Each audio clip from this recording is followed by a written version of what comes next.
Welcome to the She Nailed It show, where faith meets foundation and every renovation tells a redemption story. I'm your host, Danette Galvis, and we're not just transforming a house, we're rebuilding lives.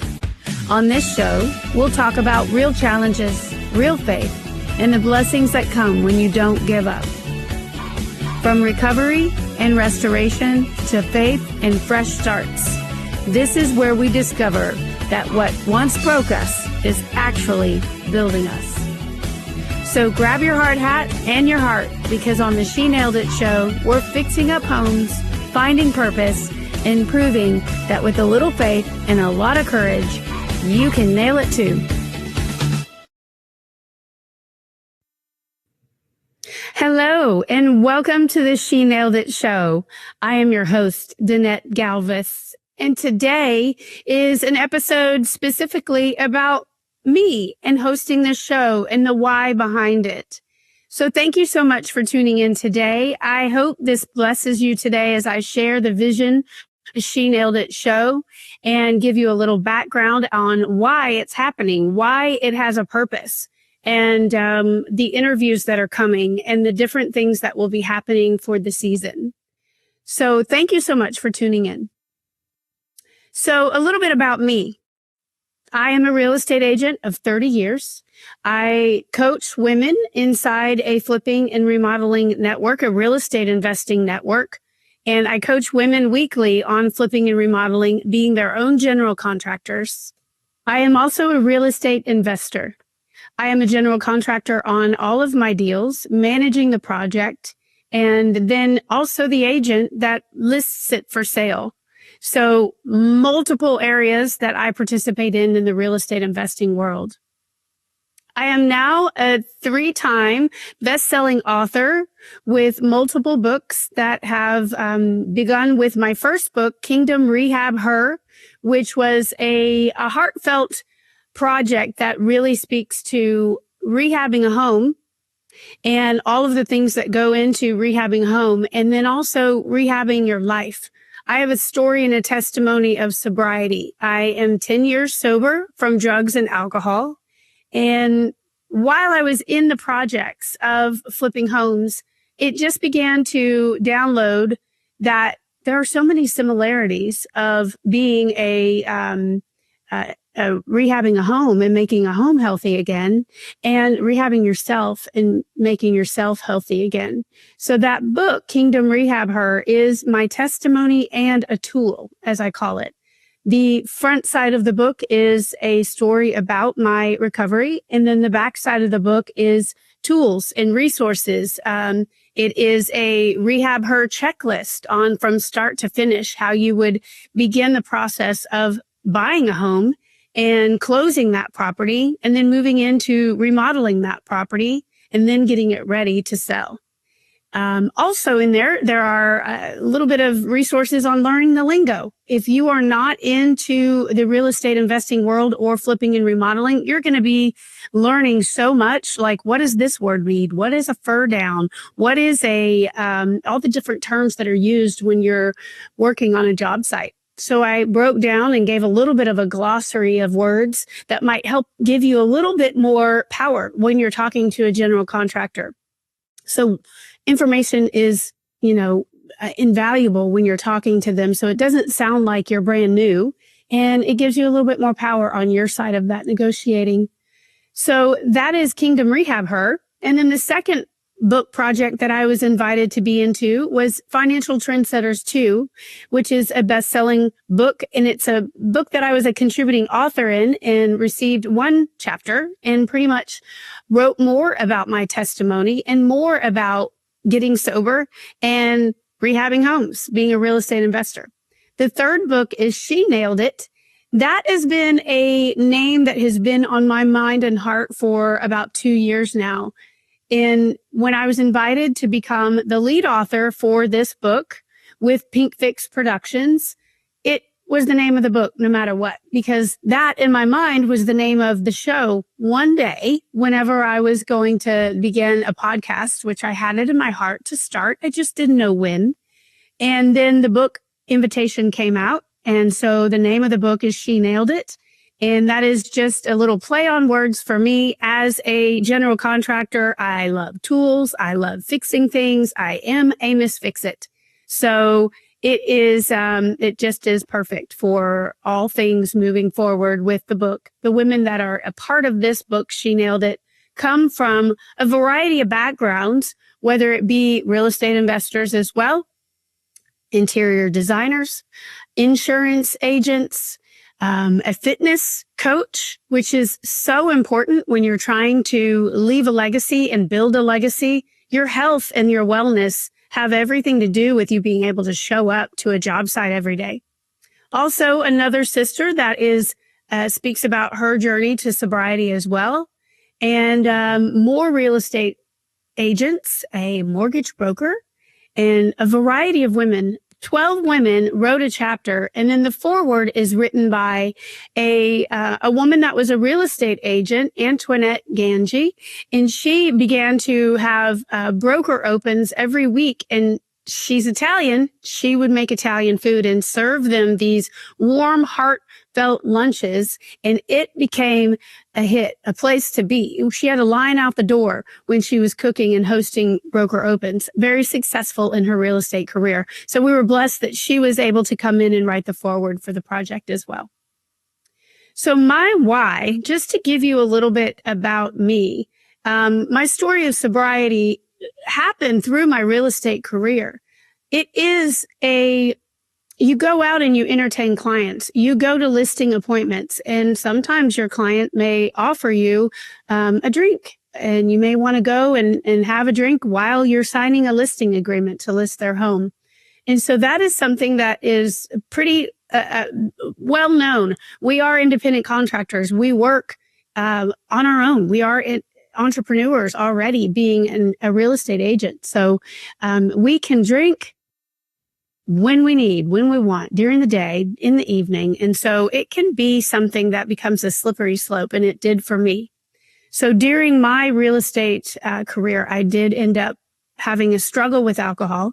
So once I tried to get sober, and then I couldn't. I tried to do it again, and then I'd relapse. It was a roller coaster ride for years before I finally came to the knowledge that I needed to get further help. So I checked myself into treatment 10 years ago, went to a 30-day program. And while I was in that program, they began to talk about the continuum of care and what my plan was after I got out of treatment. Well, I was a stay-at-home mom at the time, also doing real estate transaction. So it was like, no, I need to go home. I need to take care of my child. And she was 8 at the time. And so thinking of that and having conversations with my family, sober living wasn't something that I had ever heard about. And so I agreed. At that point, I was in a place of, I'm willing to do whatever it takes to beat this, because I couldn't do it on my own. I couldn't do it with willpower. And so going into a sober living program was something that I now say saved my life. Sober living is an environment that you begin to learn life skills again. You get back on your feet. I sometimes use the term, you get your ski legs on. If you are a skier and if you haven't skied in a year, you got to have the first few runs before your legs have that muscle memory. And so it's the same that might apply for sober living. Getting back into work, going to the gym, getting some exercise in your life instead of the habits that we once had while we were in our addiction. And that would be, sleep and sleep in. And then if I had to take my daughter to school, I would be able to function and get her to school, but I'd come back home and go to bed and nap till 11. And so those habits are toxic, right? When you're in your addiction. But when you're coming out of that, you have to begin to relearn those habits. You wake up at a reasonable hour. You do a healthy habit, which might be a meditation. It might even be just the simple thing of taking a shower, washing your face, brushing your teeth, getting your day started in a healthy habit way, going to the gym, going to a meeting, beginning to build friendships from people that are sober. And those are all life skills that you learn inside a sober living home, not to mention the environment itself is women trying to do the same thing. Men also. There are sober living homes all over the nation that are serving this purpose to help men get back on their feet. But my home and my purpose in sober living is helping women get back on their feet, coming out of treatment or out of a detox, or just trying for, let's say, a third, fourth, fifth time of them trying to get sober, but yet they haven't had the tools in their toolbox yet to make it successful and stick. So my journey into sober living, I was in Austin, Texas. I stayed in treatment for a total of 65 days and then came home. And home life was a little bit more manageable because I knew what to do. I knew I needed to go find my community group within sober community in the Dallas, Texas area. So it was pivotal for me to be able to get back into my home life and do it without relapse. And I am, by the grace of God, have not had a relapse with alcohol for 10 years. So moving forward in that, I joined a women's real estate investing network about 4 years ago, and that has changed my life. It's why I am here today. I began to use my real estate license a little differently, but as a real estate investor. And there are some things in real estate school you don't learn. So going into an investing group like this, I was able to learn more strategy, more just knowledge about how to use other people's money, private money lending, and grow in my real estate knowledge by becoming an investor and not buying properties just solely off of MLS. You can buy off-market properties. You can buy direct from a seller. You can buy a distressed property of someone that is really distressed financially and they can't afford to do a new roof or they can't afford to fix their foundation. That's where real estate investors come in to really take the property and fix it, buy it from the individual, fix it up, and then resell it. But that individual you bought it from, they're not missing out on anything. They are getting a relief from being able to release that property. Having properties and owning properties is a challenge sometimes for people financially. So an investor comes in and makes a win-win offer and then takes over the financial piece to make that property whole again. So after a few years into sobriety, I decided that sober living is where I really wanted to invest my resources, invest my energy into helping women. I had Airbnbs, I had rentals, and, there is some income in that passive income, right? But it's a lot of management also. And so this was the same thing, a lot of management, but different level. I wanted it to have an impact on the inside. So I'm sitting here inside the sober living home that I own and operate in Dallas, Texas. And we're sitting in the she shed, what we call it. It's a game room, a back house. And so I'm using this as the studio for the show. It is a full circle moment for me to be able to use this studio and not have to go rent a studio or have it be in my home. And I'm just able to invite people here, especially the authors of the She Nailed It book, and have them tour the property and then come back to the studio and we record the show.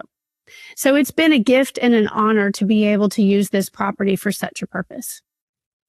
So we're going to take a commercial break. And when we get back, I will share more about this season of the She Nailed It show. In life, we all face valleys, moments of pain, challenge, and struggle. But it's what we do in those moments that defines us. She Nailed It, inspiring stories of going from valley to victory, brings together powerful women who turned adversity into strength and strength into purpose. Led by Danette Galvis, with chapters from inspiring voices including Terry DeGrande, Erica Butler, Corey Beth Lepowski, Teresa Todd, Catherine Sorensen, Katika Estevez, Christina Good, Denise Sandkamp, Megan McDermott, Kristen Williams, and Jessica Weaver. These stories will inspire you to believe in your own comeback, reminding us all that victory is always possible. She Nailed It, inspiring stories of going from valley to victory. Available now on Amazon. One book, countless stories of hope. Get your copy today. Thank you for being here with me today at the She Nailed It show. We're coming back from commercial break. And I thank you for coming. If you're just new to the show right now, before the commercial break, I spoke a little bit about my why and my story of sobriety. So to go further into that, the story of sobriety for me has come into, an amazing moment of God using my hardship. I used to be super angry at God because this was my lot in life, not being able to have alcohol. Why can't I just have one drink? Why can't I be normal, have 2 drinks and then an off switch? Well, those days are and were over for me towards the ends of my addiction. I was a blackout drunk. I would pass out at home and not be able to care for my daughter. Usually it was after she was in bed. And so it became a party of one. Check, please. And I would serve myself as much as I could until I passed out. So my habits were extremely unhealthy. I have said many a times on interviews for my addiction that I would start drinking in the morning. It began to be a vicious cycle of where I would overdrink and pass out, and then I'd wake up hungover, sometimes sick to my stomach, sometimes not, maybe a headache. So I was functioning in the sense of being able to get up, feed my daughter breakfast, get her to school, and then I would come home, take a nap, then get up at 11, still be hungover, and have coffee. And then before lunch or before going anywhere, I might have a glass of wine. And that is grabbing the hair of the dog. That is a term used in the drinking world of grabbing the hair of the dog that bit you last night. And I was definitely at a phase of being bit every morning. And so that's a body function that I learned going through treatment, that it's the body and the craving and the withdrawals that is happening. So having a glass helps take away all the symptoms of a hangover. But it begins the vicious cycle. I began to drink at 11, and then I'd have another drink at 1, maybe 12:30. Then I'd have another drink before I had to go to carpool. So when you start to do the math on that, I was 3 drinks into the day and have to go to carpool. I should have never have been driving with my children in the car. I was very lucky and very blessed that I did not have legal ramifications to that, not to mention injure myself or my daughter. So when I would come home, it would be either a time to take her to dance class. And while she was in dance class, I was obsessive in my addiction. And that is what it is. It's a mental illness. It is a disease of the mind. And so also the cravings that kick in. So you begin to obsess over where your next drink is coming from. So I would plan when she would be in ballet, I would go and find a restaurant that I could go sit at the bar and have at least 1 glass of wine for 30, 45 minutes while she was at dance or whatever activity. Then we would come home, homework would begin, I would begin to drink. It began to be a problem so much so that I would hide it in the closet. I would go to my closet while she was doing homework or some activity and have a drink in secret. So that vicious cycle began for me. And then after dinner, after her being fed, then I would drink more when she was asleep. So it was a large problem. The mornings I would wake up and try to recall the events of the night. Did I say something to offend someone? How many drinks did I have? I would try to count them because I would just walk through the steps of my day. Is my husband mad at me? What did I do? Right? That is the vicious cycle that begins to happen when you're stuck in addiction. And I just want to say, if you're stuck in addiction, you know exactly what I'm talking about. If this is speaking to you in any way, I just want to say that there is hope. There is a way out. And it doesn't have to be through willpower. There are tools that you can learn. Life outside of addiction is possible. We do recover. If I use this moment, this segment, this session to share with y'all that there is hope, then that's okay. If it helps one person make a choice to go get help, or even choice to speak out loud to say, I have a problem, remove that shame, remove that guilt, then this has served its purpose. That is what this show is all about. It is about bringing others to the world, let's just say, because this will be around forever for people to come and watch and view, whether it be YouTube or a podcast or on the 360 live TV where people can stream it. It's going to be out there now forever. So what God does with this testimony of mine, if it serves one purpose, then it has made impact. And that is my heart's desire, is to continue to make impact with everything that is brought to the table as an opportunity for me. So I'm not doing it for me. I'm doing it for you. I'm doing it for her. I'm doing it for him, right? If there's a husband sitting alongside his wife watching or listening in the other room, then this is a family disease. This addiction piece affects the entire family. I mentioned a minute ago, is my husband mad at me, right? There were many a times where I wasn't at home. We were out to dinner or maybe with a client, and I would overdrink and become an embarrassment. And I am so grateful that those days are past, and I don't have shame. I have done amends. I have done the work to be able to sit here and have a show to speak about recovery, to speak about real estate, to speak about the blessings that come when you are obedient to sobriety. And I use the word obedient in a way of, yeah, it's obedience to do what those that have gone before you say to do it, right? I say obedient because I do believe that God called me to get sober. I had to hit a rock bottom to be able to get to the point that I am at right now, sitting in this chair, recording this episode for you.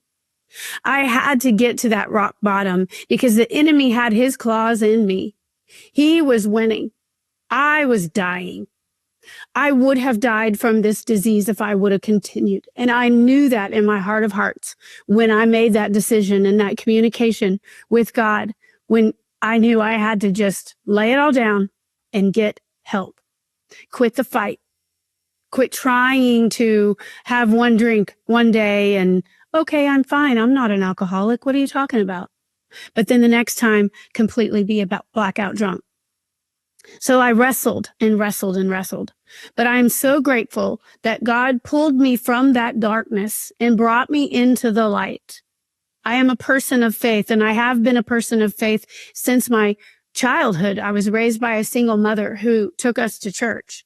And while I may have been backsliding in my faith by addiction and drugs and alcohol in my single days, I also was very deep into it. Now it is serving a purpose and serving a purpose in the world today. So thank you for being here, watching this to the end. This season is going to be women that have hit a valley in their life, and now they are not complaining. They are declaring victory over their life. That's why you see victory pose on the cover of the book. It has so much meaning, standing in victory pose with your circle of girlfriends that have also gone through valley moments, but they have chosen to rise up and claim victory over their situation, whether it be a health scare, whether it be a financial loss, whether it be a complete change in career where you think that your career is great. And then all of a sudden you pivot and you don't have enough money in that retirement. So you pivot into a brand new career. There are multiple stories in this book of contributing authors that have pivoted from one career to the next. And through fear, even though they were scared, they did it anyway. And now they are triumphant and bringing victory stories and sharing their story in print in this book for the rest of the time frame that Amazon is open. That book will be available. Amazon will be selling it, and stories will be shared and lives will be changed. So this book, this season, this show is all about impact. It's all about having people brave enough on here that will come and share their story so that they can inspire that next person. Maybe it's a teenage girl watching a show right now, hearing it because her mom's listening. May it inspire you to rise up and take steps, to take action every day.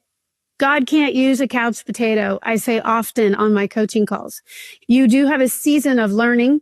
You have a season of having that information being given to you on what's next, but then you have a season of action and you take action and you do the things. I'm doing the show, even if 2 people watch it. It's okay. God will do the rest. When you show up taking action, God shows up and takes you the next way, the next step, the next action step. So it's not that I'm going to take one action step. I've taken multiple action steps in my real estate career. I've taken action steps to purchase a home, to open up a sober living environment, to no longer do Airbnbs or rentals of any kind. All of the properties I will have from here on out will be serving the sober living community in some fashion. I might rent them to a sober living operator, or I might operate them myself. Don't know, but I'll be taking action steps. I will write another book. We will continue to do more things that impact the world. So thank you so much for being here today. I encourage you to go and purchase She Nailed It on Amazon. The book and the proceeds from all of these books go towards raising funds for women, whether it be in a financial world trying to get their degree in finances, or for me, for She Nailed It, and also Kingdom Rehab Her. All of the proceeds go into serving women within the sober living community. They need resources. They're trying to get back on their feet. They're trying to get a job.